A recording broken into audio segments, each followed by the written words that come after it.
Welcome back to the Jeremiah Show. Cameron Wright, he is my special guest. We are listening to his music throughout the show here.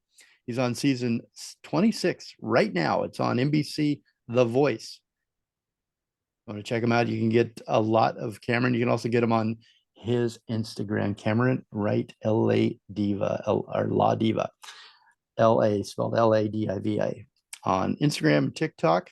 Welcome back, Cameron. Thank you. So we're sort of making our way to The Voice, but you've had a long journey. You've been a musical artist and star for quite a while, since you first started singing on stage with your mom, Tanya, at 5, and brought the house down to there's Stevie Wonder. I mean, how'd that happen? That's incredible. Yeah, so singing around the Twin Cities allowed me to kind of become like this little local sensation. And a lot of opportunities just found their way to me. There was a pastor who was connected to Stevie Wonder. And when I was 12, I had a demo of me singing What a Wonderful World by Louis Armstrong and Whitney Houston's The Greatest Love of All. And he sent it to Stevie. And Stevie loved my rendition of the Whitney song. And he invited me to LA to come and perform at a event that he still does every year. That's like one of my most amazing moments of my career. Yeah, I remember that. And when I lived in LA, I remember those drives, those toy drives.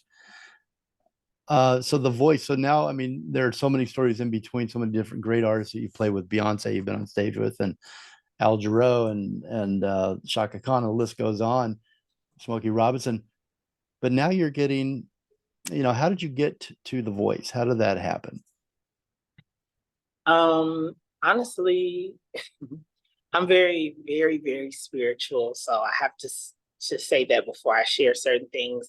I truly believe that it was just divine alignment and divine um, orchestration, because I didn't necessarily audition for the show. Um, they found me, and Amazing. they found me, yeah. And just for backstory, gosh, I have to always give a little backstory. I have auditioned in the past, and I kind of just was not interested in the singing competition route anymore. I just kind of, it just wasn't appealing to me. So when they reached out to me, I was very hesitant. And I remember having a conversation with someone, and they were telling me, they said, you have to let all that go. All your ideas, your will, the way that you think things in your life are supposed to unfold, you have to let that go, because maybe it just wasn't time when you auditioned in the past. And maybe this is time. I feel like it's really your time to step into this. And I was like, yeah. And then I got off the phone with that person, and I could not stop replaying the conversation. So I decided to go forth with what was being presented to me, and they cast me. Um, and I'm really happy that they did. And how was that feeling when, because it was, as you said, you felt divine intervention and it was meant to be at a certain time. Does that, when you have those moments, when you hit those milestones, when you're playing with Stevie or you're playing with uh, Al Jarreau or any of these great artists, or even you're recording your own music, is there this moment you're like, okay, I'm on the right path and this feels good, this feels right, and that was one of these moments for you? Yes. Yeah, there's always a moment where I call it where you're totally in alignment with your soul. Like it's not even like ego or Cameron or this personality. It's just me and my spirit. And it's especially these musical moments when I got cast on The Voice, when all the stuff you just named, those are definitely reminders that I'm exactly where I'm supposed to be. Mm-hmm. And do you have to put yourself in a certain frame of mind or a certain get your body physically ready and in tune to hear these messages, to know when it's your time, and when you leap, and when you hold back, and when you make those big moves and they turn out like right now being on The Voice. Is there I guess a frame of mind, spiritually, do you have to prepare yourself and be open to hearing the callings, the opportunities? Is there a way that you do that as an artist, that you prepare yourself? Yes, I definitely have a way. I also believe that you can receive messages regardless, but I do believe that having a practicing some type of discipline allows you to be more receptive, be more in tune with your spiritual self. So sometimes, for me particularly, I'm a Taurus. I love to eat, and a big area of my life that requires lots of discipline is food. So whenever I know that I'm embarking on something that it requires a lot of focus, it requires a lot of my life force energy, or if it's purpose driven, I will practice something where I am disciplining myself in an area of food, whether it's intermittent fasting and I'm fasting for 16 hours and eating for 8, or cutting things out. Like right now, I'm doing no processed sugar and no meat. So I'm constantly, Mm-hmm. reshaping discipline practice, because I do find that I'm able to manifest more, or to hear more from, God. Yeah, your mind is clear, and your Yeah. body. Yeah. Wow, that's interesting. So now these chairs turn. How many did you think in your? How many did you not think, but how many did you hope would turn for you? Probably all four. But what did you realize? Did you go on to your performance and say, "I'm going to get one, and I hope it's this coach," or "I hope I get two," or I mean, what was your anticipation? What was your expectation when you stepped on that stage? Um, this is so funny to answer, because I say this with as much humility as there is in the whole galaxy. Before I went out there expecting, knowing, and visualizing for, and not because I'm so great, but I do believe in myself. I asked the question, so you can blame it on me. You Okay, can I'm say blaming. I'm humble, but he made me answer that. No, I believe in myself totally, and I also am aware of my gift. I do recognize that I can sing. Yeah, yeah, good for Very, you, man. very. Good. There is being humble. There's a place for that, but you have a gift for sure, and you know that. I love that you know that, and that you say that.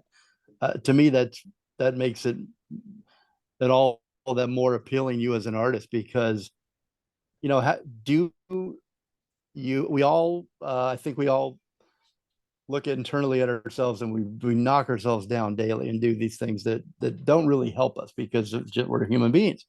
But it sounds like you loving yourself as part of your journey and part of your DNA as an artist. Is that true, that you can say I love myself, I love my voice, I love what I'm doing? Absolutely. I love my voice. Um, one of There's a singer that I remember watching an interview, and she kind of allowed me to be okay with talking about myself in this light. And they asked her what's one of her favorite things to do. And she said, listen to myself sing. And she said, God gave me a breathtakingly beautiful gift, and it heals me when I listen. And when I saw her say that, I said, that's exactly how I feel. And I love my voice. I love. That's great. That's great. Well, we can feel that. I think a listener can feel that when you know you're sure of yourself, and especially your voice, and where you can go with it. That confidence and that power uh, translates through. Why did you choose Michael Bublé as your coach? I mean, besides obvious reasons.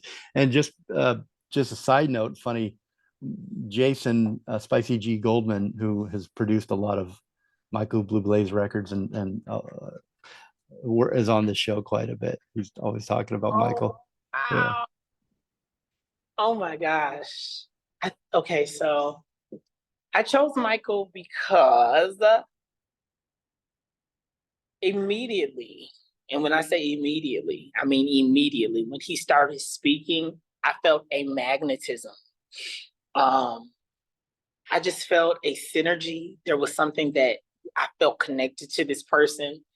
And honestly, all of the coaches' feedback and commentary was so sincere. Sometimes when you watch these shows, sometimes they don't know what to say when they're giving feedback or what.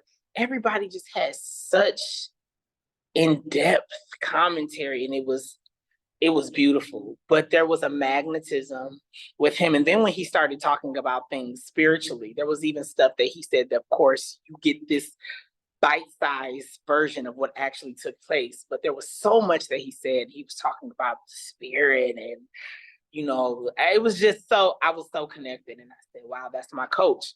Then when I got off stage, my best friend who No was there, doubt. No doubt. he That was your coach. did you notice that he turned around first? And I was like, I Yeah. didn't even notice that. So it was just meant to be. Meant to be. And by the way, going back to the question I asked about the 4 chairs, how many did you hope for? I knew you were going to answer it that way. You wanted all four. You knew all four were going to turn. I knew you were going to answer it that way because you made it happen. That's what you have done year after year since you went on this musical journey and followed your heart and followed where your life was supposed to take you. And again, I just want to throw in a plug and thank your mom for being there for you in that way that she was. Okay, we got to take our final break here. But let me ask you before you go, if you were writing your memoir right now, what would the title be?